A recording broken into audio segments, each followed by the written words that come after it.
Welcome, and thank you all for joining us for this episode of the Crexi Podcast, an insider's look at all things commercial real estate.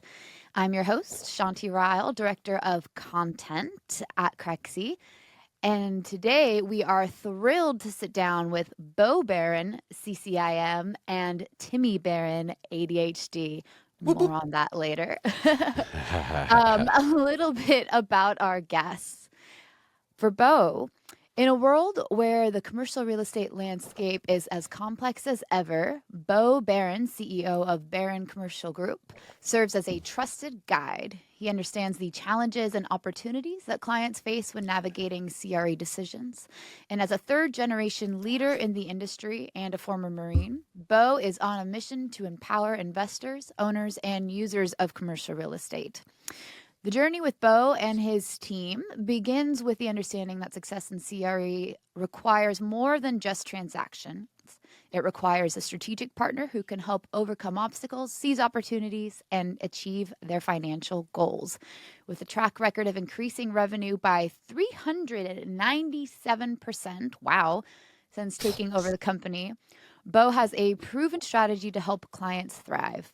In addition to his work at BCG, Bo and his brother, Timmy, co-host the podcast Commercially Speaking, which we'll be discussing quite a bit today, that turns complex real estate concepts into accessible and engaging discussions. Listeners are equipped with valuable insights, helping them make informed decisions about their investments.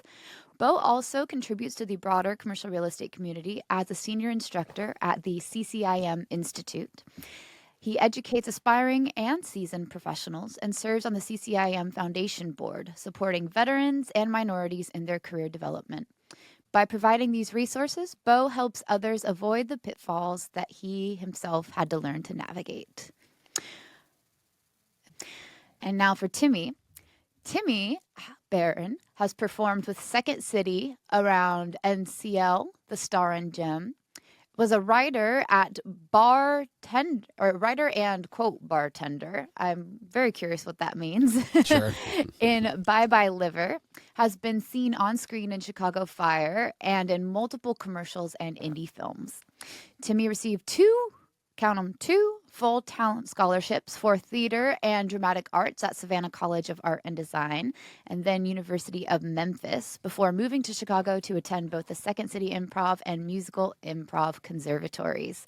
Timmy has had the pleasure to work with directors Jared Hess of Napoleon Dynamite and Samford Bookstaver of Dexter and New Blood. Timmy is an acting coach and content creator making videos sharing what he knows about the business of acting and the industry that surrounds it. Timmy and Bo, welcome to the podcast. Hey. Yeah, thanks for having us. Yeah. Yeah. Really excited to chat with you guys. We've had a lot of fun conversations off camera, so much looking forward to the conversations we'll be having on camera about a wide variety of topics. But first, I know I just ran through both your bios. I'd love to learn a little bit more in your own words about yourselves, your career paths, lessons learned along the way. So for both of you, Bo, first, how did you get your start in commercial real estate? Timmy, tell us about your acting journey. And then where did you guys meet in the middle with your co-hosted podcast? Yeah, so when I was in high school growing up, we're from a small town in Kentucky called Owensboro. And when we were growing up here, I had no intention of staying. I was not interested. Big world out there. I wanted to see it, wanted to do something big, but I had no idea what that was. And I was not interested in real estate at all. But this is the family business. So our dad was in commercial real estate, and our grandfather started our company way back when as a home building company. And so we just grew up in real estate. In fact, our mom had the largest Century 21 office in the state of Kentucky. Mm-hmm. Did you know that? Oh, I did, yeah. Okay. Yeah. And so I left. I went to college. I went to Murray State University and did not do well at all, and ended up, after wasting 4 years there, I enlisted in the Marine Corps. And so I spent 5 years in the military. And when I got out, my wife, she told me, she said, "Hey, look, if you want to re-enlist, I totally support that, but I'm going to support that from Kentucky, which was her way of saying, I'm out of here. And so, yeah, we went back to Kentucky. Of course, that was a big joke. If I would have enlisted, she would have stayed. Sure. And while you were enlisted too, they had lived in a couple spots, like in Augusta, Georgia, and California. Yeah, they're around. Yeah, and, you move around a and lot Autumn in the military. Yeah, Autumn's a homegrown flower. What did you say? You got I describe my wife as a flower that only blooms in Owensboro, Kentucky. Yeah. So yeah, we moved home, and I started working with my dad.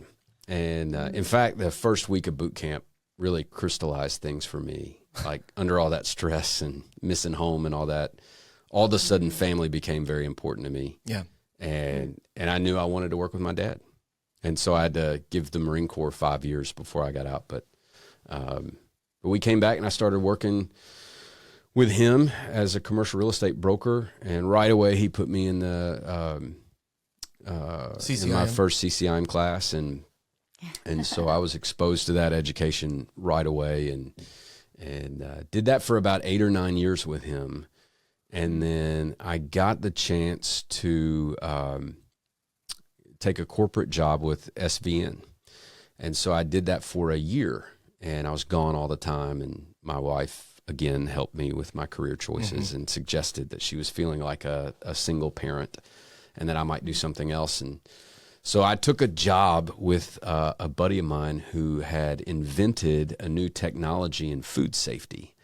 And I worked with him for 2 years in essentially a food safety technology startup. Yeah. And that was a lot of fun, great experience. I learned a lot doing that. And then, and that whole time I'd been coaching with the Massimo Group, which is a commercial real estate coaching organization. I'd hired them to be my coach way back in the day. So Rod Santamassimo was my coach for a couple of years. And then he asked me to become a coach, and I'd been doing that on the side. And so after 2 years with that food safety technology company, I went and became the COO of the Massimo Group, helped him run that for about 3 years. And then at the end of that run, I came back to the family business, worked with my dad again, and bought him out a couple years ago, and helped him spend his time doing things more grandfatherly. And so, yeah, that was probably 4 or 5 years ago. And so that's kind of probably a way too long of an answer of my path in commercial real estate. But I've had some departures. I was gone for 4 or 5 years from the family business, but all of those experiences were great learning for me. Yeah. And Sure. Yep. And if I can interject too, because I remember when he came back to work for Dad, it was around the time, I think social media was just about to pop, but blogging and doing video blogs was just getting started online. And Bo was, Bo was very active, got a Twitter account. And I just remember Dad being like, Bo was like really jumping in on this new technology and stuff, which, will come back and lead to where we are now. But like, I remember that part of it and your innovation at the time to take commercial real estate and bring like a new generation or new feel to it. I remember that. I remember him talking about that and stuff. Cool. Yeah. Yeah. Anyway. I love this because with the two of you, you get, in your own words, and then, well, let me actually add my perspective to it. So Timmy, now you're in the hot seat. I'd love to hear more about your background. Yes. Sure. Yeah. Well, I grew up in the same family as Bo.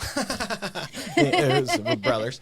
And I mean, very similar. Growing up in a small town, I always thought, I want to experience life. My mom was from Chicago. We'd been to Chicago several times.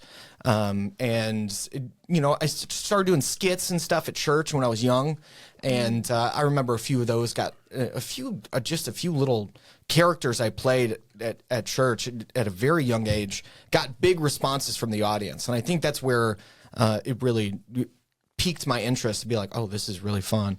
And I also played music. Like the first thing I wanted to do was be in a Christian rock band when I was a kid. So that's what I wanted to do. But about 14 or 15, when I was in high school, the drama teacher asked me to join the speech team. And that really, really developed my love for performing and acting. And then through there, doing several shows, about 15 years old, I Googled how to get on Saturday Night Live. And that's when I heard about the Second City Improv Theater and a sketch comedy theater in Chicago. So it was about that moment where that's where I knew I wanted to eventually go, was to, at some point, go to Chicago. So I went through... Well, hold on for just a second. Yeah. Since we're interjecting. Sure, yeah. I remember coming home with Autumn. I was probably on leave or something, and Timmy is 10 years younger than me. So if he's 15, how old were you when you were in 42nd Street? I was around, it was about that age. I was a junior, so maybe 16 or 17. Okay, so that makes me 26 probably. We come home and we go to his performance of 42nd Street, which is a musical, if you haven't seen it, and he starts to sing. Yeah. and Autumn and I and my wife can really sing, and we look at each other like, what is going on? Like we had no idea that you had that talent, and then here you are like belting from the stage, and I'm thinking, whoa! I remember just being blown away, and I was looking like we had no idea he could do that. Yeah, me neither. Like. Like I sang a little bit, like leading worship in the youth group and stuff, but it wasn't until my junior year I joined choir, and that really taught me how to sing. Like I remember Mom and Dad having the same experience. I'm in their room and I sang them the national anthem because I was going to sing it at a soccer game or something, and I sang it for them in their room, and just Mom's face, just like I didn't know you could do that. Yeah. Anyway, yeah. And my mom would tell you today that I was made for musical theater.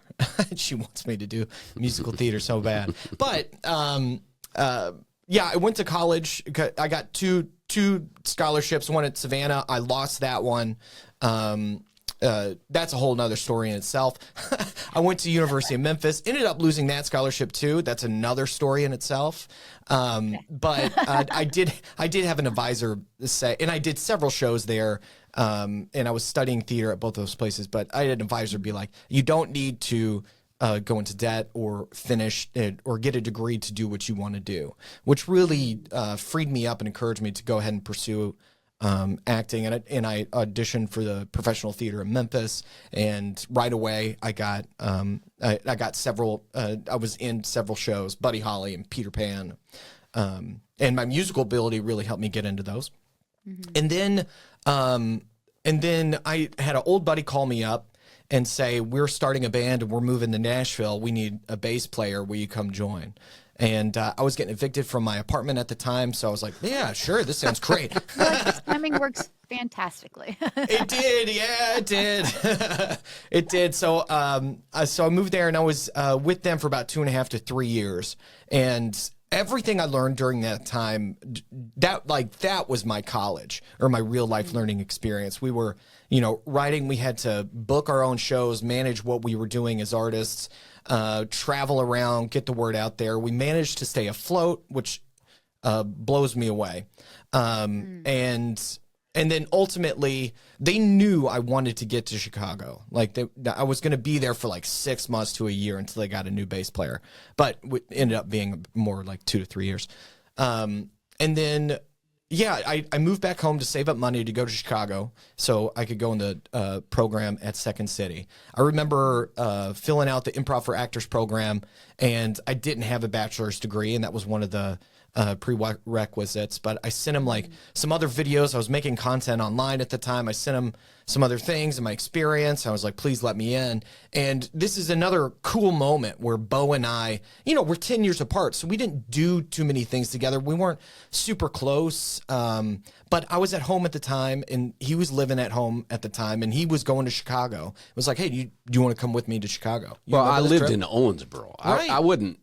Not at home with the parents. Yeah, That's right. yeah. You lived in Owensboro. I was living with mom and dad. Yeah. To save up money. And he was like, I'm going to Chicago. You want to go? Because he knew my interest in going to Chicago.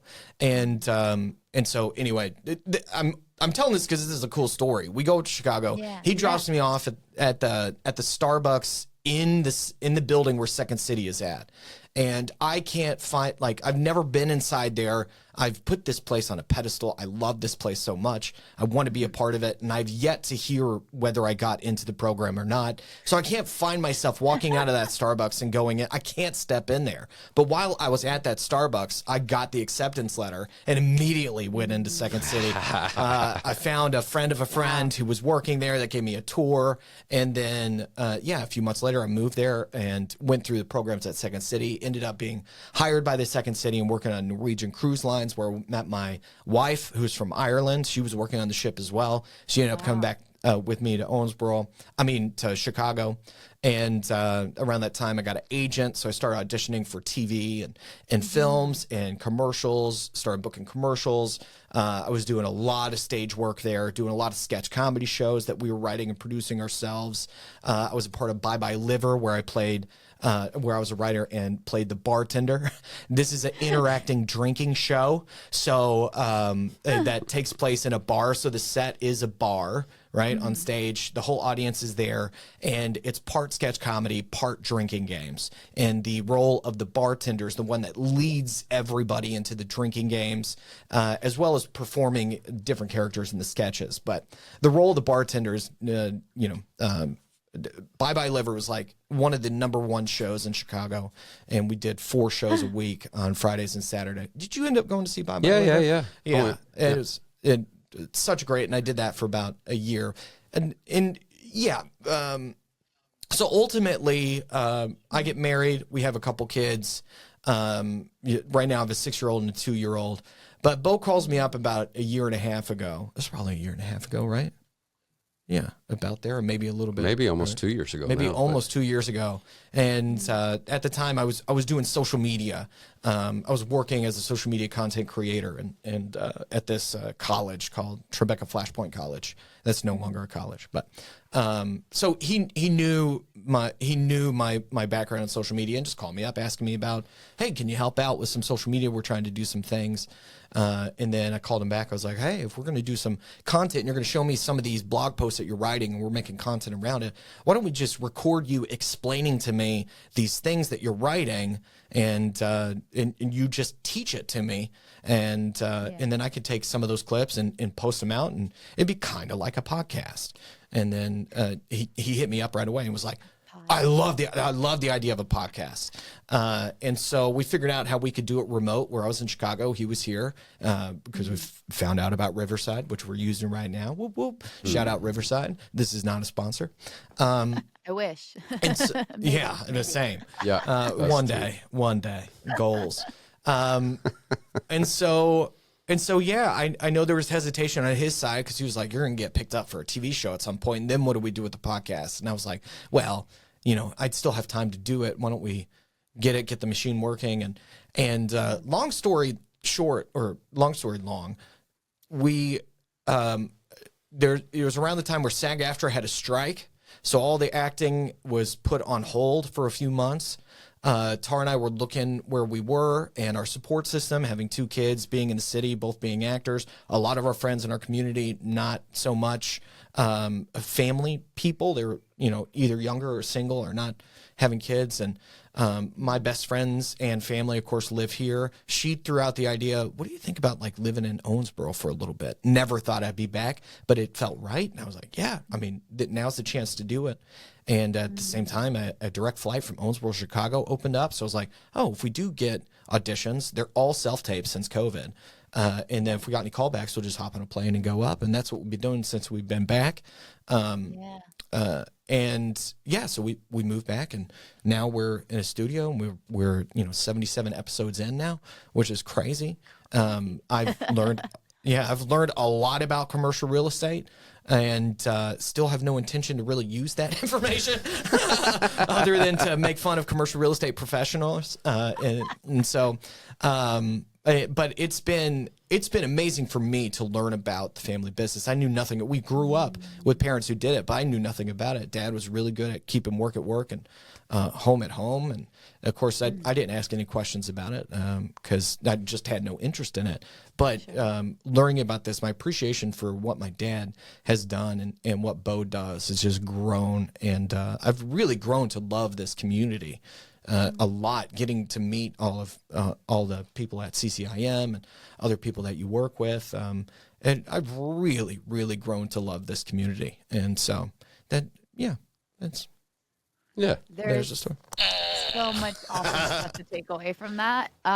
First of all, I love that you guys have proactively found ways to work together throughout, your relationship, like even if it's just like, hey, can you help me with the social media post, or I'm moving to Chicago, you want to come? Like, I love that you've held out hands to each other throughout your brotherhood. Bo so is really a great big brother, like the best big brother.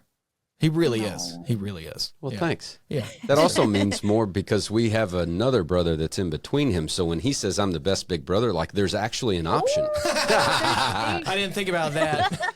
Jay's pretty great too. But. Jay's a great big brother. You're the best though. Jay would agree. Your secret's safe with me, you guys. No worries. Okay, great. Yep. I love it. But yeah, I would love to know, you guys have had such, obviously very individual journeys, one in the performing world, one in commercial real estate. For those in the audience that don't know, I'll just add in my little caveat here. I actually am in between these two worlds with my acting degree. Yeah. And now coming on 5 years working in commercial real estate. So for me personally, at least, it's very cool to hear where all this overlap exists, especially in the storytelling aspect of education and marketing, and we're going to get a lot more into that, I think.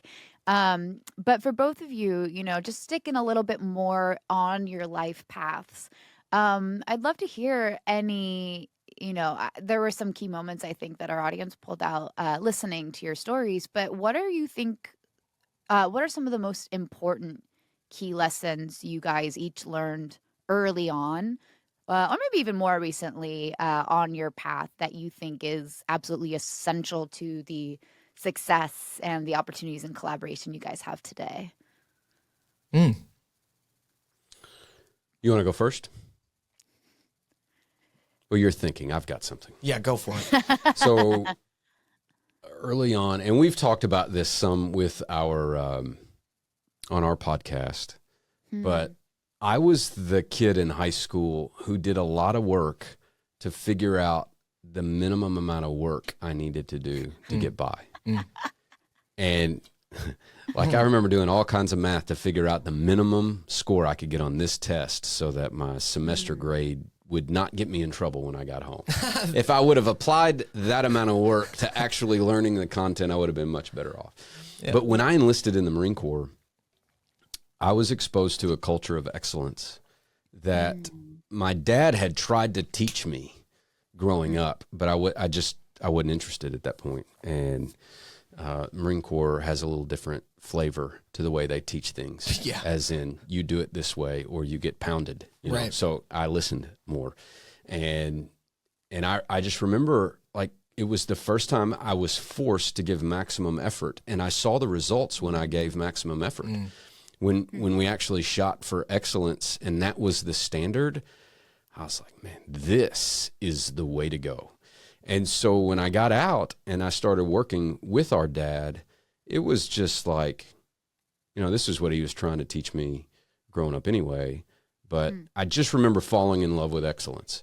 And so I approached commercial real estate that way. And as a new to the business agent, I had zero knowledge. And I basically just hung out with my dad for probably the first 2 years. I had this little voice in the back of my head that would always say, why does anybody want to work with you if they could work with your dad? I had this imposter syndrome going on, but I was like, I'm just going to learn it. And so I just paid a lot of attention to the way our dad did business and tried to emulate that.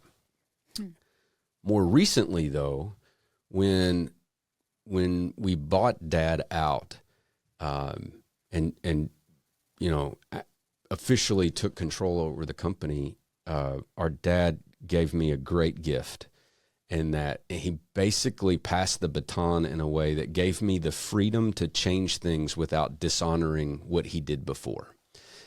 And he didn't really say it that way, but it was a great gift. And so I started applying things that I had learned from all my different experiences, from working at the Food Safety Technology and working with the Massimo Group and doing some other things. And I've always had coaches.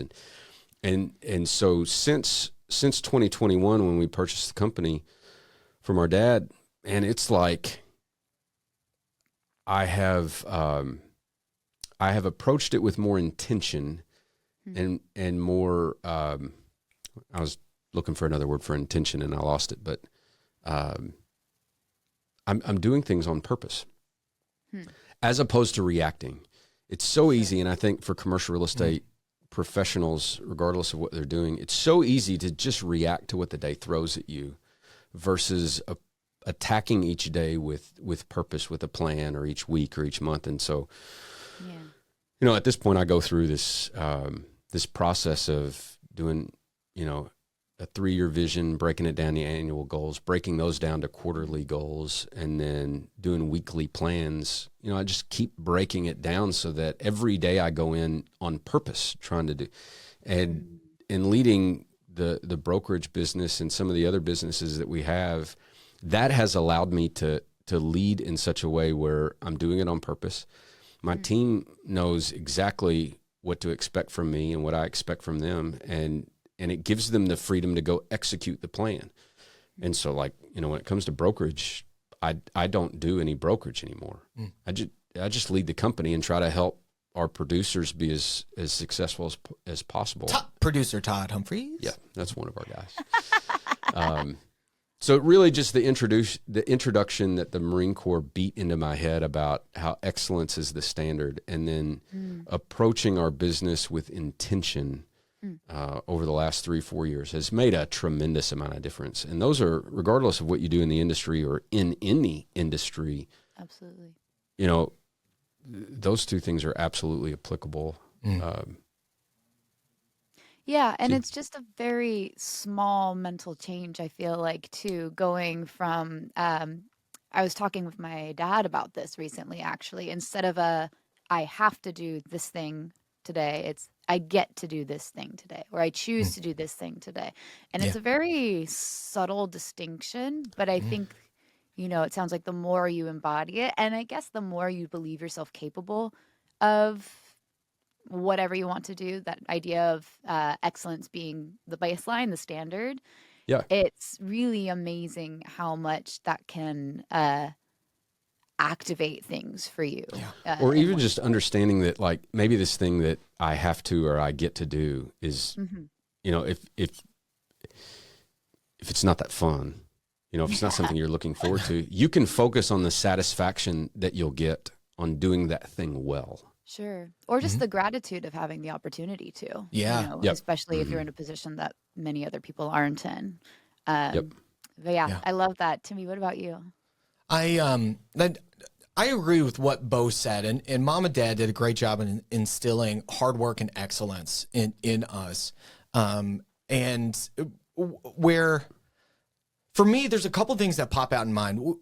We talked about my older brother, your younger brother, the one between us. And I found out something about him a few years ago, now that we're adults, that kind of really surprised me. Because growing up, I was the kid that got in trouble all the time. Once, because Bo was gone by then. So, because you got in trouble a little bit. Did you? I was the original black sheep of the family. The original black sheep. And then I took over. And nobody remembers that about me. Yeah, nobody. No, I took that over. You're welcome. I took that flame. So growing up, what I found out about and I was surrounded by Manj, Beamer, and Jay. Right? Yeah, there's 6 of us. There's 6 of us. Oh my gosh. Yeah. Whoa. Yeah. And I'm right in the middle there. I'd get in trouble all the time. And what I found out was Jay was really good at covering his tracks. That he wasn't perfect. He was just good at covering his tracks. I was not at all. I got, and because I was not, I got really good at lying to mom and dad, which I think is what makes me a really good actor. If you're thinking about like the birth of all this and the skill or whatever. This is not prescriptive. Like this No. is not his answer. You know? It's not. It's not. He's got a point. He's got a point. Yeah. But because of that, because I got in trouble and I got really good at lying, one of the things that my parents really instilled in me specifically, I think maybe more than others, was being honest, living a authentic, honest life. And I remember in middle school at some time when clothes started being important, right? Where you wanted to wear a Tommy Hilfiger, you were trying to be cool. I was at this stage where I was trying to get like some cool clothes and wanted to be cool. And during that time, I started picking on a kid, another kid in my class, started picking on him and making fun of him. And it got to my parents, and dad, of course, was not happy about this at all. And he took away all my cool clothes. Like that was part of the punishment. It was like, you can't wear cool clothes. You're wearing a white button down shirt tucked into your pants. And I was just devastated. But I learned a huge thing in this moment because he told me that it doesn't matter. You should not be going and living life following the crowd or what other people do to make you cool or whatever. You go and you own whatever it is that you do, and people will begin to follow you, right? So it's this whole idea of either following the trend or being a trendsetter is really what that came down for me. And from that moment on, I strive to really live an authentic life and pursue what I wanted to pursue, regardless on whether it was cool or not. And that really, like going into high school, that was huge. Like I was interested in doing marching band. That was not cool. The theater department at that time was not. This is before Glee, right? It was not cool. You got to be in sports. I was involved in all these things that weren't cool, but I did it because I wanted to do it. And I did it out of an interest and curiosity and a passion, and that, it was crazy how it drew a lot of people to me. Like you were the mascot. I was the mascot as well, right? Which was fun. But I had people knew me throughout the whole school. And it just seemed like and I had my core group of friends, which are still my tight knit friends today. But I just pretty much knew everybody in everywhere. But that is one thing too, is like living authentically, and pursuing what you want to pursue, regardless of what other people think. And that's one thing that really, really sticks out to me. And then when you pair that with hard work and I think, when I think about it, my experience with the band would be my parallel to a boot camp, because it was around that, mom and dad cut me off, with helping me financially around that time. I dropped out of lost my scholarship at the second college. That's a whole nother story in itself too. But you're now completely on your own with a group of guys, and you've got to figure it out. You got to figure out, and life is not just, but preparing for you to walk through the door. You've got to kick that door down. And being in a band. Get real creative in the process too. That's right. And get real creative. And really, if you want to do something and you want to pursue it, no one's going to hand it to you. That's a cliche now, but that's the truth. That's the truth. And I'm really grateful for we're both, I know, very grateful for the parents we had that instilled these really amazing principles in us that we, even if we backed away from it, we always come back to. As our foundation. Mm-hmm. Yeah, it sounds like both of you were presented such life experiences in your younger adulthood that made it really clear, oh, wow, our parents really did a fantastic job letting us know these ideals existed, even if we didn't put them in practice yet. But then, you didn't have to learn from scratch. You could come back to it. And I think that's emblematic in you guys both ending up back in your hometown at the family business, but still living authentically and honestly pursuing what you really want to do with what matters to you. So I think that's really awesome. I love the takeaways of really doubling down on hard work. I think there's a lot of people who are either afraid or overwhelmed by hard work and just have this mental messaging that they're not capable of whatever they're meaning to do, and they totally can. You guys are perfect case studies of that. I love the concept of living honestly. And I think that honesty and authenticity rings out not only with yourself, with what you're seeking to do and what, following your interests and your passions, but also, more in the world of business, Bo, you're very much like living your truth of treating people respectfully, providing value, not cutting corners, telling people what they want to hear. Honesty is a huge component of building trust, which is very important in commercial real estate, tying it all back in as a relationship driven business. So I love hearing that. I love hearing those takeaways. And something else I want to touch on, kind of transitioning a little bit, is the importance of education, specifically self-education. And, Bo, in your case, how it ties into teaching others through CCIM, teaching your brother through your podcast. What do you think are the most common or resonant lessons with, having shared some of your own as a teacher or teachers? What lessons do you see resonate most strongly with students or people you're giving advice to? And what do you wish would resonate most strongly with those people? So it's a really insightful question. It is. I mean, from the perspective of a teacher, like the job of a teacher is to make the complex simple so it can be learned, or make the profound easy to understand. That's the job of a teacher. In my opinion, the best teachers do that well in the context of stories.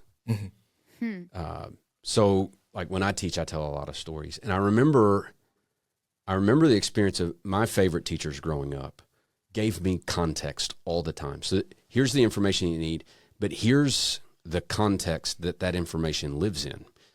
And the best way to deliver context, in my opinion, is through stories. And so I remember that first CCIM class that I was in. It was the week after I started working with my dad. Like I didn't even have a license yet. I didn't have a clue. But I'm listening to these two instructors, Bill Moss and Bill Canty. Bill Moss is still an instructor. Bill Canty passed away a number of years ago. But I remember these two gentlemen, and they were telling stories. And I learned so much over the course of that week. And I remember thinking, man, I would love to be one of these guys. And a little bit later on in my career, I got the opportunity to teach a little bit. And it's like it sparked a fire. Like it was as if I'm finally getting to do the thing I was supposed, like I'm on the planet to do. Yeah. Like it was that kind of feel. Way more than like, frankly, I didn't enjoy being a broker very much. I like winning business, but once you win the business, you have to go fulfill the business, and I don't enjoy that as much. And it always annoyed me that I could see clearly what somebody's best move was, what they should do, in my opinion, which is often can be wrong. But I couldn't make them do it. I could just influence. I couldn't actually make any decisions for anybody, and the delta between those two things was just a tremendous amount of frustration for me. But when I got to teach, like I could read the room and I could wait and watch for the light bulbs. And if I wasn't getting the light bulbs, I could adjust and try over. And I had a lot more control, in the satisfaction of seeing those light bulbs come on for students was just the most fun thing I'd ever experienced. And so when I left the Massimo Group at the end of 2018, they opened up the instructors for CCI. They wanted new instructors, and so I applied right away. Went through the process. Was fortunate enough to be chosen, and so I get to teach 5-7 weeks a year, and just got back from Hawaii, where I got to teach in Honolulu, which was a blast. But that, from a teacher's perspective, to be able to adjust how you're delivering the content in a way that'll actually land for the student, that's I think the most important skill that an instructor or a teacher can have. I just rambled for a minute. I don't remember what your actual question was. It's totally fine. The second half was, what are the lessons that you wish would resonate most with those that you educate? The biggest takeaways you want them to leave with. I can answer this. Absorption. Absorption. Yeah. Absorption.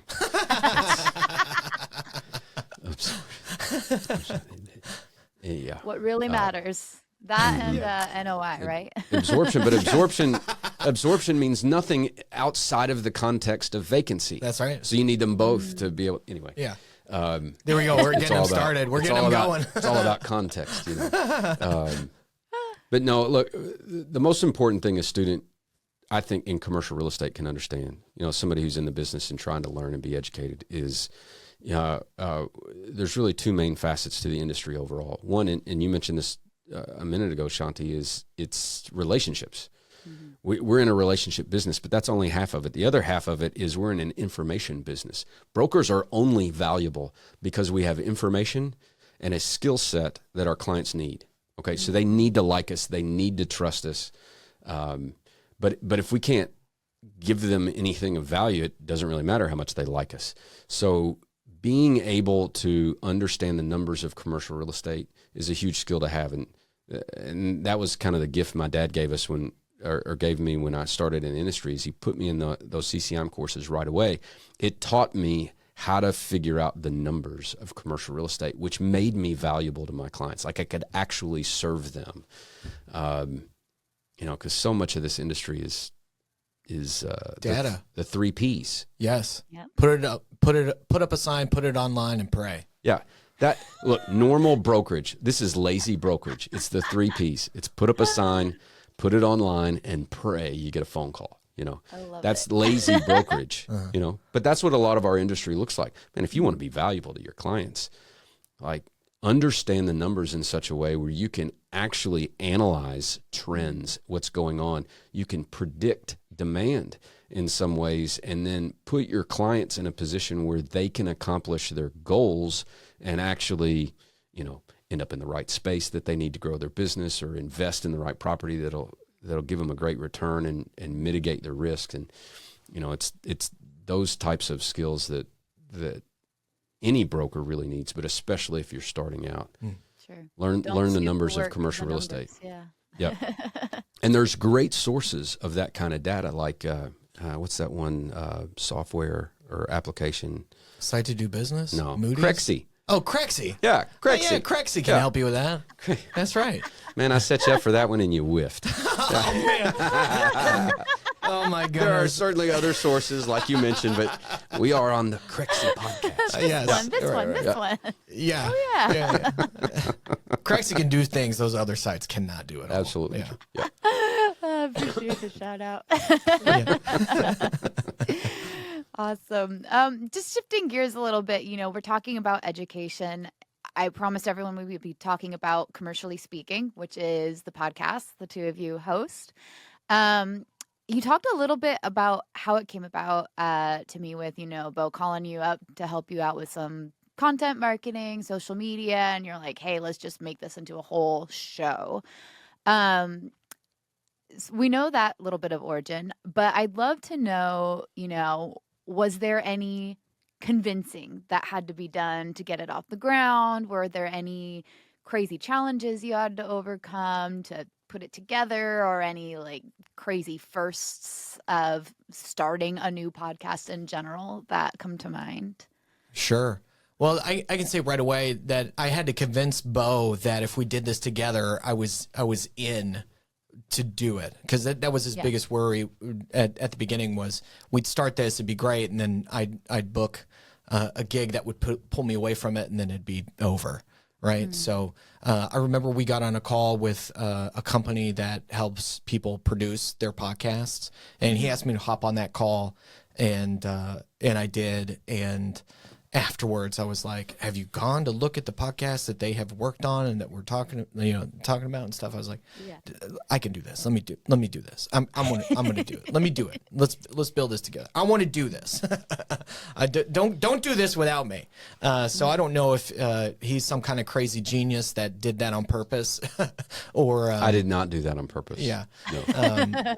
So I think that, I mean, that seems like the only kind of convincing that needed to happen was me to let you feel confident that, we do this together. We're in to do it. Yeah. Right? I was convinced of a couple things. One is, for years I'd wanted to do a podcast, but I didn't have clarity in what the show would look like.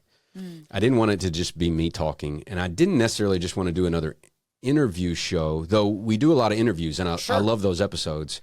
But I don't know that interviewing is my sweet spot, And so when Timmy came up with the idea of, "Hey, teach me," like that really slotted the idea in my mind. It's like, okay, I now have clarity on exactly what this could look like, because Timmy is essentially the surrogate for anybody who listens. Right. I'm teaching him, and people can sit in and put their headphones on and, That's right. and sit right next to Timmy. That's right. You can go back to episode 1 where I know absolutely nothing and go all the way through. And, yeah.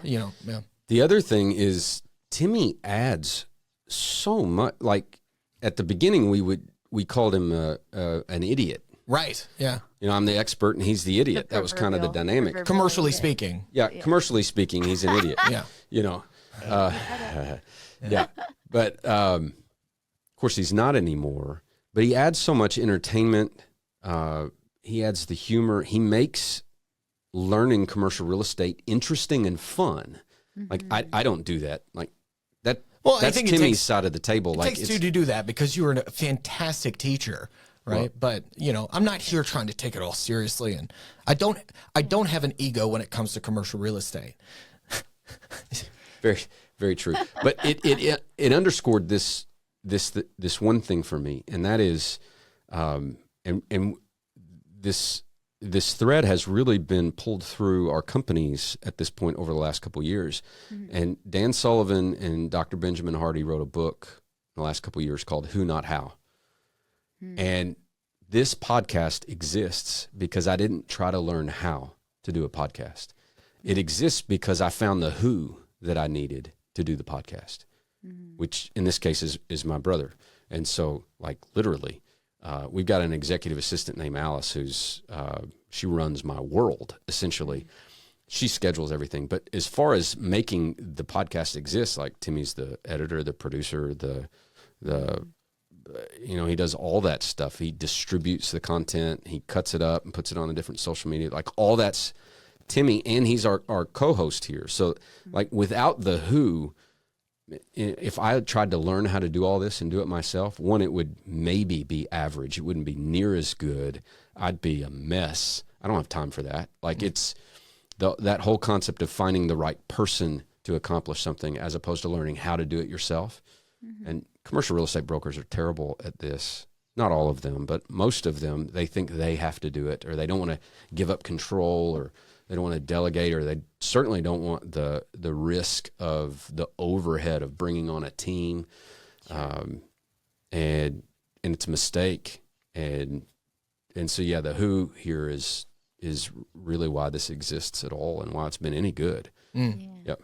And it ties into, you were saying earlier about having the context of a story is one of the most effective ways that you've been able to, as a teacher, convey lessons to students and listeners in this case. And, to me, as the everyman, not only is a great representative of those newcomers to the industry, but also he's the one who's been trained in that storytelling. So it's a really nice balance between the two of you, and it creates something really unique. Kind of speaking to that, to me, I'd love to know, as the producer of the show, who goes after the fact and figures out how to market it and figures out, all the other stuff from the editing side, how do you balance the entertainment factor with the educational factor. As an improviser, and quick side note, I've actually met quite a few people in commercial real estate who are getting into improv training precisely for that. Being able to speak off the cuff and yes-anding in conversations and be engaging.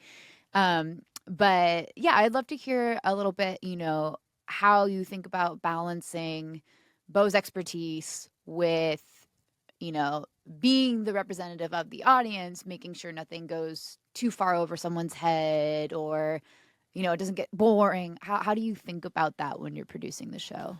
Sure. I mean, it's pretty simple for me because Beau pretty much prepares, unless we have a guest coming on, pretty much prepares what we're going to talk about. So I literally just show up and ask him, what are you teaching me today? And then I'm very much yes and. So whatever he brings, if I don't understand it, I'm going to ask a question. If he brings up something that pops another idea into my mind, I typically say it. One of my goals is to derail the show from time to time and make Beau very uncomfortable because I really like that. But he's so good at that. But I think it all comes in. A lot of that improv training was huge because I'm not coming on here trying to be funny or trying to be entertaining. I'm coming on here to try to learn and to be myself, right? So it comes back to that authenticity thing. And I know that can be a hard thing to accomplish or get to when especially when a camera is turned on and you hit record. There's something that happens to almost everybody where immediately there are eyes on you and you're thinking, how do I look? How do I sound? I don't want to look like an idiot. And I think my specialty is I don't care if I look like an idiot or not. Everybody looks like an idiot or dumb at some points in their life. And I think that really helps anybody who's going to listen to relate. I want to give a shout out to my mom, who was one of the best at storytelling and putting things in the context. Yep. So great good. Communicator. Yeah, great communicator. Yep. Really good at doing that. And where was I going with that? Shout out to my mom. That's it, just the shout out. That's it. Just I wanted to make sure because I was thinking about that. But as far as like being authentic, being you, and not caring what people think,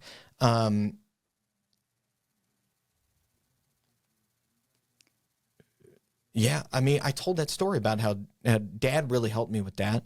And I've grown up around so many people who,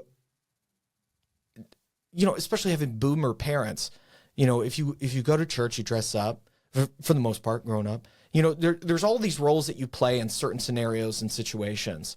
And there were other times growing up where, my dad would tell me like, oh, that was not the time. And then Brian Krall said, hey, in that particular moment there, that was great. So.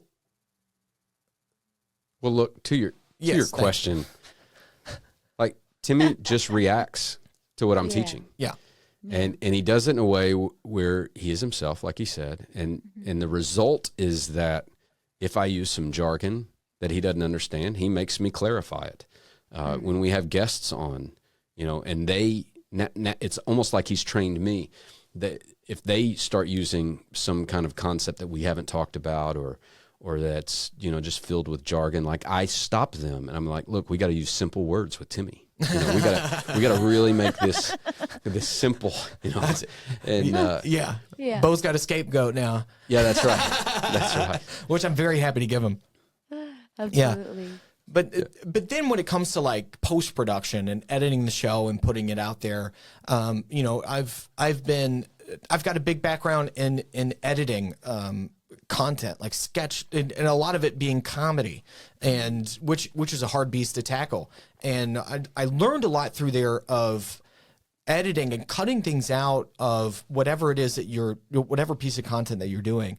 A lot of times when, there is value in an unedited podcast, especially if it's an interview or trying to get to know people. But with what we do, I really try to trim the fat and cut it down and find moments, to do little short clips or shorter clips.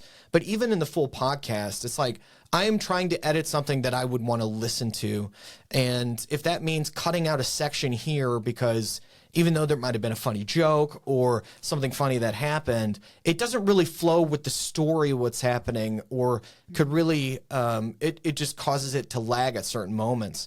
With my background of not just editing video, but writing and producing entertainment for people, you've got to, the phrase is kill the babies, right? Which are these things that you really, really love and you want to keep in there, but it really takes away from the full story that you are telling, or the full piece that you're trying to present. So when it comes to post-production and going through there, I think my background in editing and in producing content has really helped to edit it down to a place where I really, really enjoy it. But even if we didn't edit the thing, I think it would be a good and entertaining podcast. And I'm not saying everybody needs to go through and trim the fat and cut it down, especially if you're interested in doing a podcast and really want to do it. Start out by just turning the camera on and doing something. And that's the other thing too. When we first started, I was like, Bo, we could talk about this and try to plan it as much as possible. What we need to do is just hit record, get on Zoom. At the time, our first one, I was like, let's just get it. Let's hit record. Let's do an episode with no intention of anybody hearing it, just to see what we can do. And then from there, you can begin to tweak. So really just taking action. If there's anything that you want to do with starting any kind of podcast or content, or especially turning on that camera, just do it. Just do it. Doing it, and you got to create something bad so that you can eventually make it good. And a lot of people want to create good first, and so they end up never doing the thing that they want to do.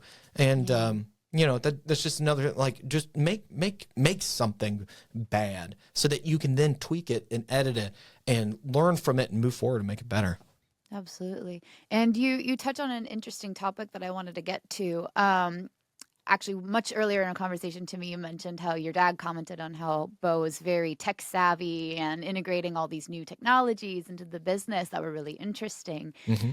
Given the rise of AI tools that are very specifically designed to facilitate people becoming content creators and storytellers, even commercial real estate's a little bit behind in this, but I think more and more people are getting on the boat of, we need to do something to get our name and our expertise out there.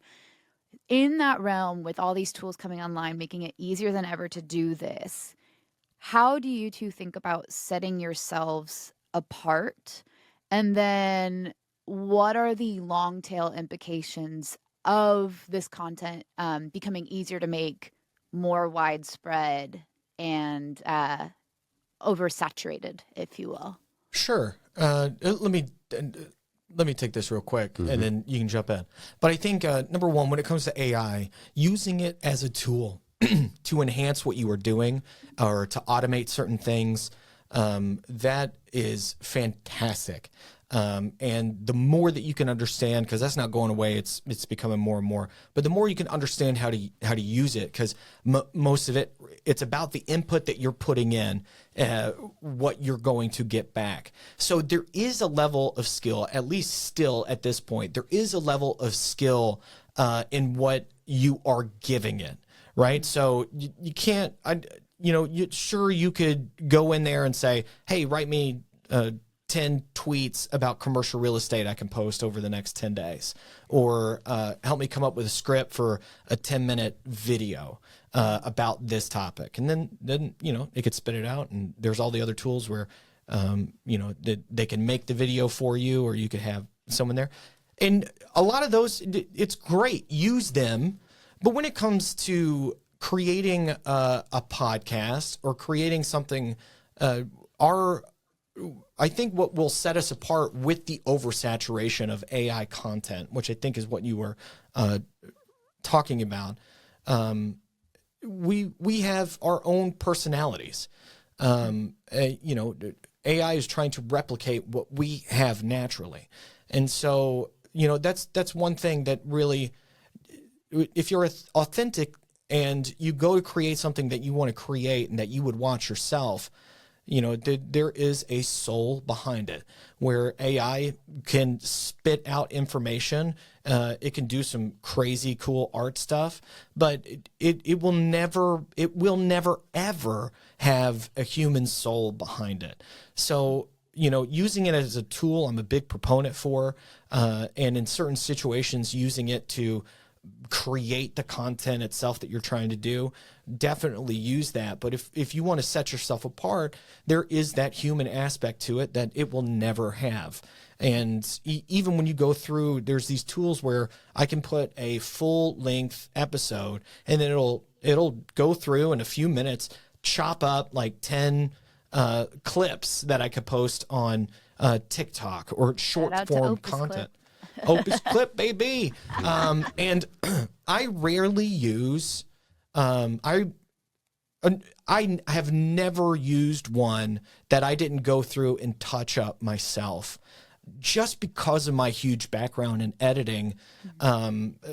AI just can't touch what I would go through and find myself. At least not at this moment. So again, it's a good tool. It's a good tool for me to see what did AI find and pick out?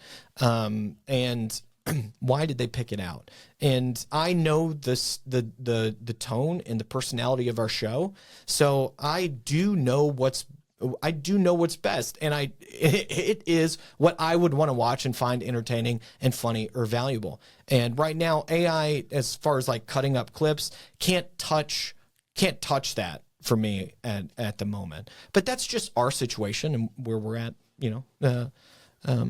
right now. But that's that's mine. AI is a great tool, like you said. Mm-hmm. It's great for speed, efficiency, knowledge, creativity. Mm. It helps me with creativity a lot. And we use it in almost every part of our business now. I recently used Perplexity, which is my new favorite AI thing. So good. I recently, and I demonstrated this in a talk to commercial real estate folks for CCIM down in Florida about a month or two ago. I had it pull all the jobs data in Miami based on NAICS codes and do the location quotient for me. And this is all the stuff I teach in the CI 102 course. I was showing them how Perplexity can do a lot of that work for you very, very fast. And then I asked it to give me the major employers in this industry sector where there were basic jobs, and it gave me the major employers. And then I asked it to go look for a recent quarterly earnings report because one of these companies was public, and so they pulled that for me. And then I asked them to summarize it, and it did so much work that I could have done myself. It just did it very, very fast. So like speed and efficiency, AI is a great tool for that. Yeah, it's starting to be able to do some of the things that you would normally have an analyst do, and so it's almost like having a really smart intern join your team in a lot of ways. Yeah. Here's the issue with all the content that it's creating for people, and why I'm not at this point concerned about oversaturation and not being able to differentiate ourselves, is all this online stuff. All it does is it magnifies and reveals who you are. So if you're a jerk, you'll really be known as a jerk. In our case, I need Timmy to be exactly who he is for our show. All right. And his skill set, his expertise in being able to do all these things is exactly what I need. So I need him to be exactly who he is for commercially speaking purposes. Right. It's a perfect fit. And the fact that he's my brother just makes it so much more awesome. Yeah, it's great. Okay. I'm a teacher, And in our podcast, I'm teaching. So I need to be exactly who I am for our show to work. And I think that's why it works so well. Yeah. If you're going to, here's the problem with AI and all this content creation, is it's giving people a way to fabricate who they are and distribute that to the world. And it doesn't land because it's not real. It's just okay. And until AI figures out how to authentically replicate and maybe tell people, hey, look, this is your sweet spot. You need to live in this space and distribute that to the world. Right. And let me help you do that. Then I think we might have an issue. But for our purposes and the show that we do, and like we're in our sweet spots. And I think that's how it works. If I wasn't a teacher, I should say if I weren't a teacher, our show wouldn't work. Right. I mean, it just wouldn't. And so there's a lot of commercial real estate brokers out there, professionals that are trying to create all this content and be someone they're not. Right. And they're not helping themselves. Right. And AI is helping them do that faster. Yeah. Yeah. And it's still not great. Right. So at this point, I'm not that concerned about it. It just magnifies who you are. And if it's not who you are, it doesn't land. Like people can tell. Yeah. And I'm totally okay with taking that journey and using AI to help you figure that out, right? Sure. Like, yeah, anyway. Yeah. Yeah. No, and that's such a great point. The idea of using all these tools to create something that's not quite you, a representative you or your values or your expertise. This is a little bit of a clumsy pivot, but being that this podcast is related to Barron Commercial Group, I'd love to hear if there's been any success stories of either business opportunities or connections or what has evolved from what you two have created from I'd like to know that real too. estate perspective. There has. And the original idea of the podcast was I wanted people in Owensboro, Kentucky, which is our town, our market, population, if I'm rounding up 100,000 people, I wanted everybody here in this town to understand that our company is really good at what we do and that they should only work with us and not anybody else. Like, that's why I wanted to demonstrate our expertise. I wanted to give a lot of value up front. I wanted to teach our community commercial real estate so that when they get to the point that they want to engage in commercial real estate, or maybe they're seasoned and that the most natural thing for them would be to call us to help, right? That's the thing with a podcast is it goes out around the world. Yeah. And I knew that was true, and it wasn't a surprise, but like this podcast originally wasn't for the brokerage community, and it wasn't for the world. It was really, I wanted, Western Kentucky to use us for commercial estate. And we've certainly seen that happen. Like we've gotten new clients because of the podcast. Very cool. What I didn't necessarily anticipate is we've gotten clients from around the country because of this podcast. People reach out to me, and I never would have expected that. On the CCM instructor side of things, it's helped in a huge way because I've gotten a lot of teaching assignments, no doubt, because of the podcast. Hawaii, I got to teach in Puerto Rico, Austin, Texas, all this year. Just get to go to a lot of cool places, Dallas, Atlanta, Tucson, Arizona. We were talking about University of Arizona earlier. I'm getting a bunch more teaching assignments than I think I should. But the reason I believe is because people get to test me out. They get to see how I teach on the podcast. Yeah. And so they know what they're getting when they ask me to come teach. And I think that's helped in a lot of ways. I've gotten some speaking gigs and I don't completely enjoy I don't want to travel all over the place all the time to just speak. Like I'll do it to teach, no problem. And, but in a relatively small industry of commercial real estate in the United States, I've become we've become fairly well known And we're from stinking Owensboro, Kentucky. Like, there's no reason for that outside of the podcast, Right, you know? right. And that makes everything we do easier. Mm-hmm.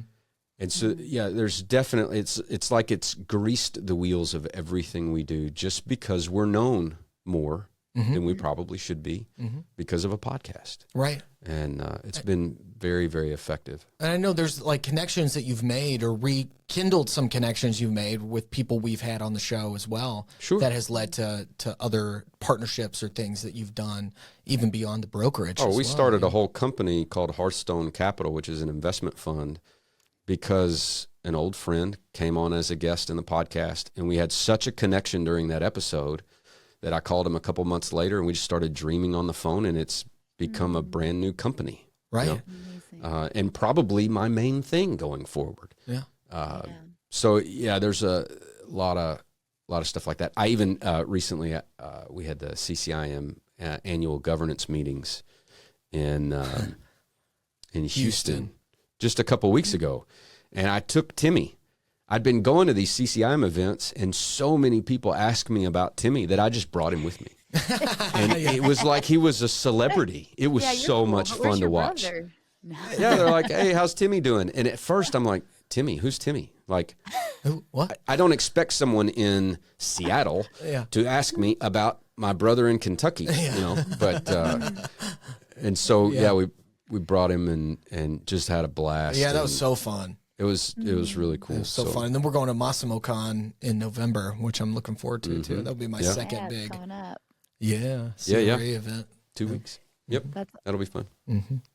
I love it. Yep. I love what just putting these kind of conversations out into the ether, or this kind of creativity out into the ether, can inspire. Just as like downstream, you know, that, like you said, there's no replacing the authenticity of humanity or human connection. And it's so cool to hear all the rippling out of opportunity and ideas and building things that come out of this show that you guys are like, hey, let's just do this one day. Right. But let's be real honest. Like, didn't ChatGPT come up with Commercially Speaking as a name for our podcast? Yeah, I used ChatGPT to help me come up with some names. And like, we use it all the time. I'm not anti-AI in any way. I'm a big fan. Use it as a tool is great. Yep. Yeah. But it's the conversations, I think, that really has the magic in them. Now, I would be remiss, because this is a commercial real estate podcast, if we didn't get into the nuts and bolts of some aspects of commercial real estate specifically. I know this is more Bo focused, but Timmy, please feel free to jump in with clarifying questions. Sure. So, Bo, given your particular focus and expertise, Western Kentucky, or any, national larger deals you've done, what is your 30,000-foot overview of the current state of the market look like, kind of based on the deals you're working on? Anything in particular, asset types, any submarkets, any buyer-seller sentiment? What do you see? So I can parrot what I hear. Multifamily's got some cracks in it now. A lot of it due to just all the refinancing that's going on, and people didn't anticipate 7% interest rates and stuff like that. I'm using this time to go to the bathroom. I'll be right back. No problem. I gotta go so bad. He's so interested in what I'm about to say that he is out. I've got some thoughts too. Folks who are listening, he just stood up and walked out of the room. Timmy will be back. Yeah, he will be back, I promise. But yeah, macroeconomically speaking, we've had inflation. The Fed has stepped in to try to stop that by having like a dozen interest rate hikes over a period of about 18 months, which is the steepest interest rate climb in the history of mankind. All of that has put some brakes or introduced some headwinds into the market overall. So that this is why commercial real estate is risky. There are macroeconomic forces that we cannot predict or control. And so that's why we expect to get the returns that we get when we invest in commercial real estate, because it actually is risky. There are things we cannot control that can affect our outcomes. We're in that period now where things are harder. Now, I love downturns, love them. uh, for a lot of reasons. Not because it helps with cash flow, because it doesn't. But what downturns are, it's like a period of cleansing. It's like a marketplace catharsis, like an emotional cleansing. Everything from like, pricing gets back to where it should be a little bit. We just had this, 12-year up market, and you get cap rates so low, you get pricing so high, returns are squeezed at a period like this can reset us a little bit and give us that marketplace catharsis that we need from time to time. So that's a good thing. But on the professional side, like if you look around in the brokerage community, this is where the hobbyists go do something else. They check out. They can't make money because they approach this like a hobby instead of a business. If I could, Bo was about to talk about how this is the time to really, really go out, prospect, and really build. While others are, the hobbyists are stepping back. So the opportunity and why I really like downturns. Yeah, he's learning. He's an expert. He's getting there. When everybody else is going on vacation because the phone stops ringing, and deals are so much harder to get across the finish line at this point because financing is such a different environment than it was just 24 months ago. All those things mean that those who double down in the value that they can bring to their clients, those who actually are out there pursuing the business that they want to do, they can pick up a tremendous amount of market share. And so, let's say you have 10% market share of a huge pie. Well, that pie shrinks, and at the same time, you can pick up market share that some of these hobbyists are giving up as they go sell insurance or whatever else they're going to do. And then the next upturn, because that's the beautiful thing about every downturn, is after it is a upturn every time. And so, and when you have that bigger market share, the ride on that next wave is so much more impactful. It's so much more lucrative. You can do so much more. So I see downturns as big possibilities, big opportunities, I should say. Absolutely. When you look at Kentucky, though, Kentucky is a little bit isolated, especially the town that we live in. We don't have interstates. All the highways basically end here. And so you have to get lost to end up in Owensboro, or you have to come here on purpose. You don't just drive by. And because of that, we're a little bit insulated. And so we don't boom and we don't bust. It's very slow, steady, almost boring here. And so for our brokerage company in Western Kentucky, we focus on finding people that have one of two things. They either have a problem they need to solve or an opportunity they want to take advantage of. That's what we specialize in helping people do in commercial real estate, solving their problems or taking advantage of their opportunities. And here, like, we always have to be looking for those things. And it doesn't really matter what asset type it is, whether it's multifamily or industrial or anything else. As we've started Hearthstone Capital, this investment fund, we're looking at markets all over the United States. And so now we're focusing on different things. So like what that company is looking for in our investments is we are looking at multifamily because there's going to be a lot of opportunities, because some of these people are getting caught with their pants down now that they have to refinance, and they're going to lose the properties. And so the next person in really has an opportunity. Industrial is still really good. We like retail quite a bit, especially the neighborhood-centered retail. What COVID did is it retrained us. Most employed people spent the majority of their disposable income close to where they worked. Now, because of COVID, we spend most of our disposable income closer to where we live. And it's made neighborhood retail centers very, very solid. There's a lot of demand for that space. Rents are continuing to go up. Vacancies are way down, historically speaking. So those are great opportunities. The one big opportunity I see in Kentucky specifically is the I-65 corridor. And I know you're in Southern California, but imagine Chicago down to Indianapolis, down to Louisville, down to Nashville, down to Birmingham, Alabama. That's I-65. And in Kentucky, there's a tremendous amount of growth because of I-65. Most of it is fueled from distribution networks, last mile, a lot of this e-commerce driven, where the distributors, the Amazons of the world, they want to be closer to where they're delivering to. And I-65 is a huge growth corridor for that. So as that cuts through Kentucky, we're seeing a lot of industrial development, not just for distribution, but we've landed some of these big battery plants that are supplying electronic vehicles. It's created basic jobs that have this huge multiplying effect in the economy.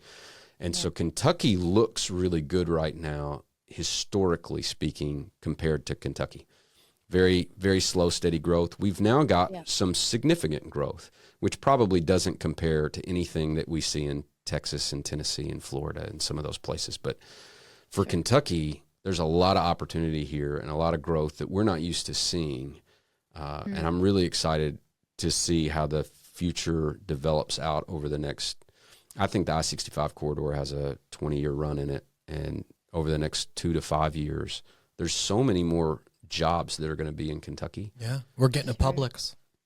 Yeah, we're getting a Publix grocery store. So that's big news in this town. Yeah. Big news. Yeah, that kind of gets into, our last topic for the day, which is a round of rapid fire questions. It's very coincidental. You're just like, yeah, actually, I do have an investment company, and this is what we're looking to invest in. But I have a couple rapid fire questions for the both of you as we wrap up this conversation.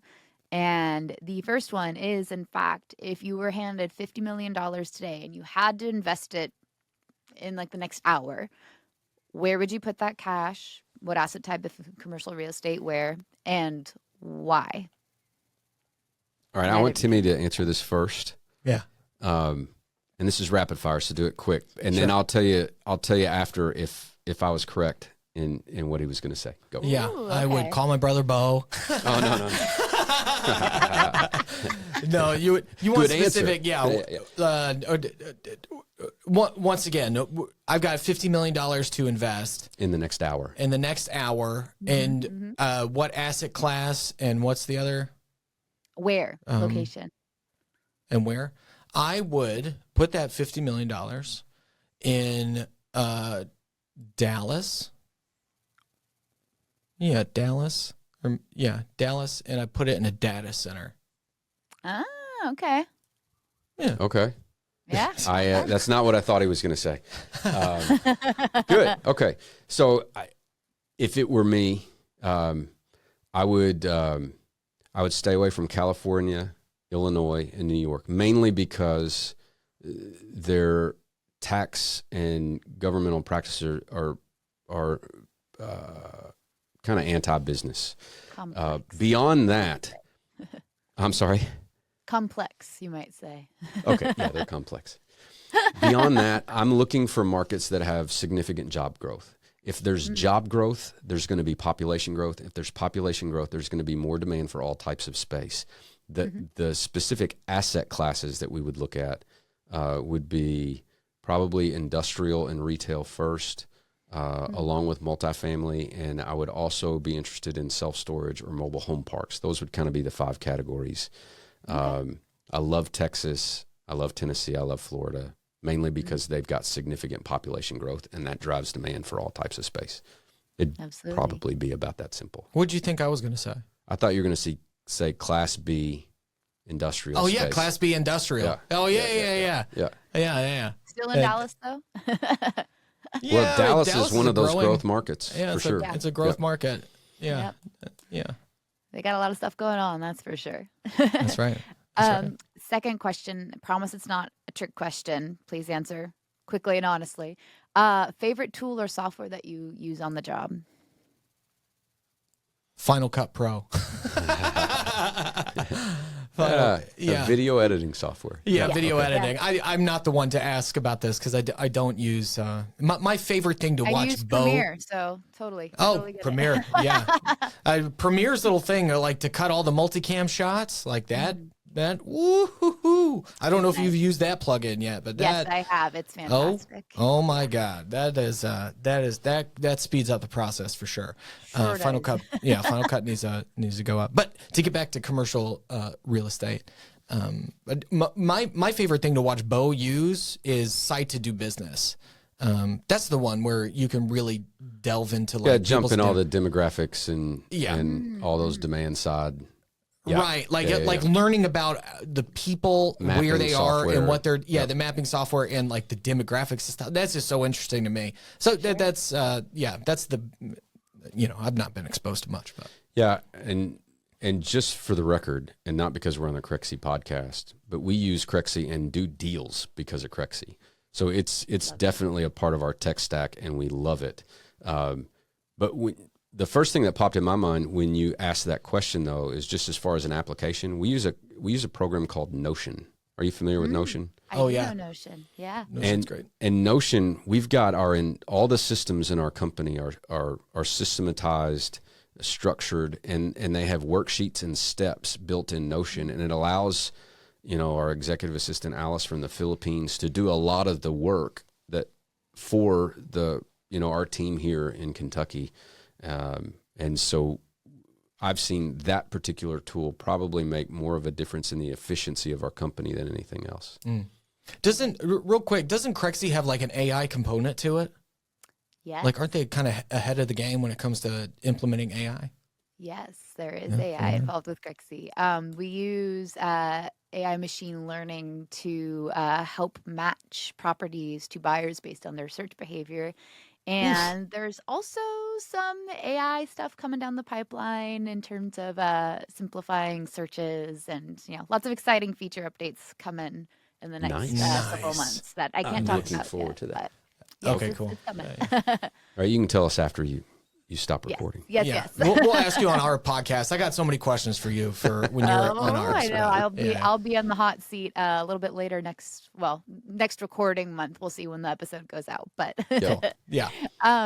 and then lastly, what is the most common misconception about your job or commercial real estate as a whole? What would you guess? Well, what I've learned from all this is the common misconception is that the amount of work and data and knowledge to acquire the expertise that you need for whatever market that you're working in, and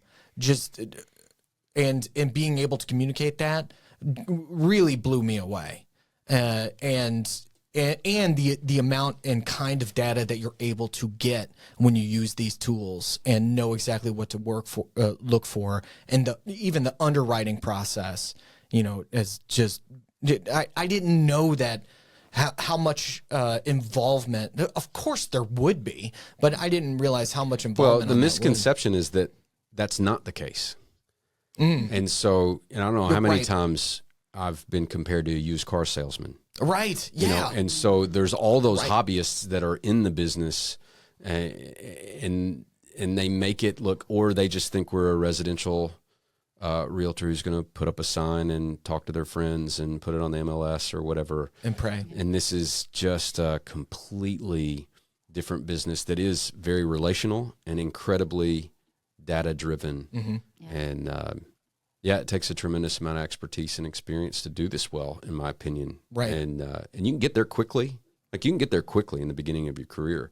Yeah. But, it's not just... Do you take classes with Bo and listen to their podcast? Yeah, That's right. that's right. That's right. And use Crexi. That's right. Yes. Yeah. Use Crexi.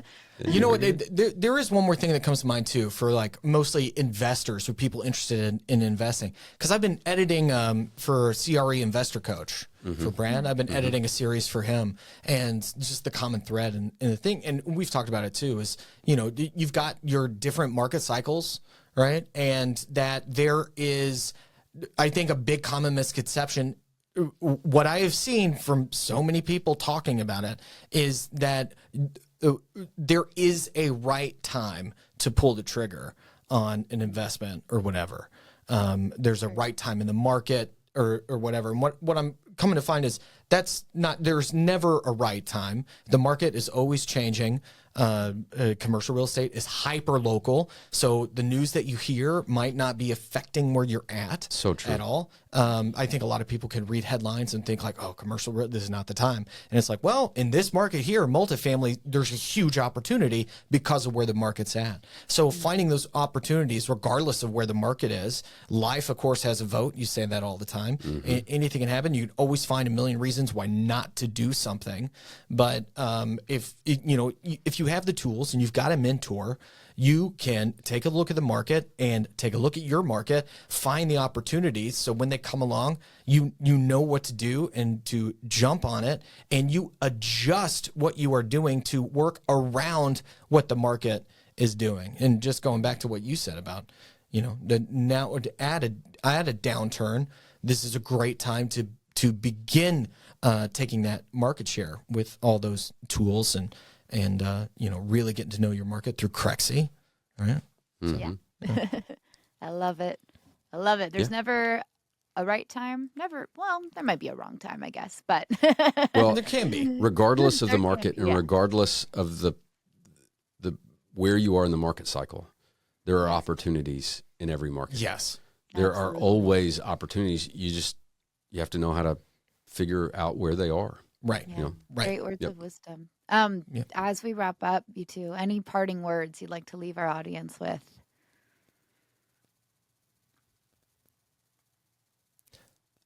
Go try it. Whatever it is that you're not doing that you want to do, go try it. There's a million excuses why not to do something always. And so don't be afraid to fail. Follow the fear. Try something new. Follow the fear. Try something new. Don't be afraid to be bad at something in order to get good at it. Yep, that's good advice. I would say you have agency. And what I mean by that is, like, you have the ability to create the business that you want. Now, life has a vote. Other people have a vote, right? It's really good if what you want to create in the future happens to be perfectly aligned with your sweet spot and your skill set and your expertise kind of thing. But if you don't like how things look right now, change something, right? There's nothing preventing you from changing something. Prospect more, use the tools, change your tech stack, change something, which goes right along with just the idea of taking action. But you do not have to be satisfied, and you're certainly not stuck where you are. That's like right. You have the ability to change it and create it. And we've just gone through probably 3-4 years of doing that here, and it's absolutely possible. And if we can do it in Owensboro, Kentucky, you can certainly do it wherever you are. Yeah. Absolutely. Yeah. I love it.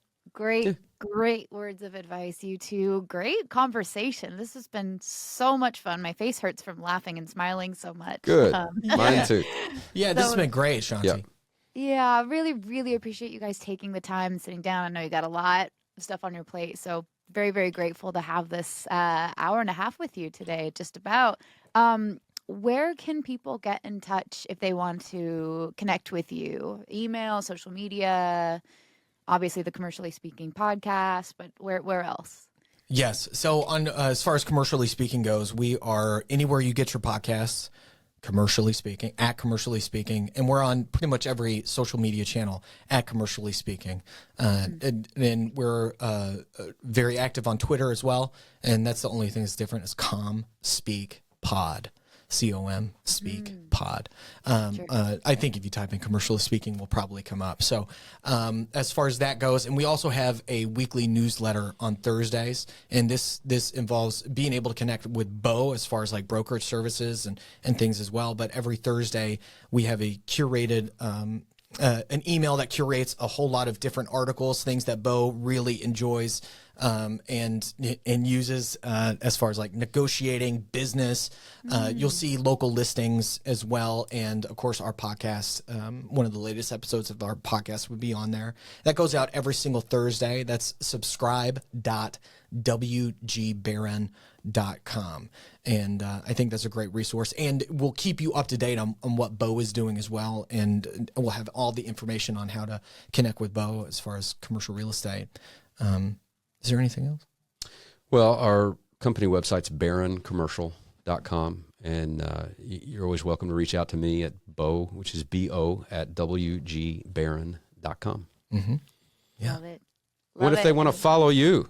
If you want to follow me and all my antics, is at Timmy Hart, H-A-R-T, Barron. It's pretty much Timmy Hart Barron everywhere. It's H-A-R-T, heart like fart. I was thinking a deer, but that works too. Yes, a deer. Yeah. No, I was, my other older brother made fun of he'd always call me Timothy Hart Fart all the time. Well, I thought it was Timmy Hart Burn. Well, Dad would call me Timothy Heartburn.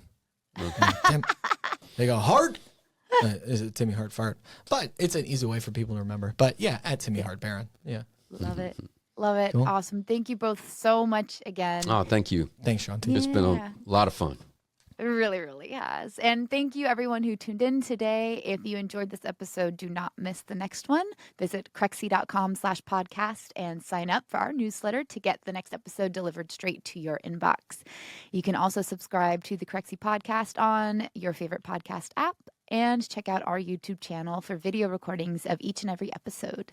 Take care and be sure to tune in next time.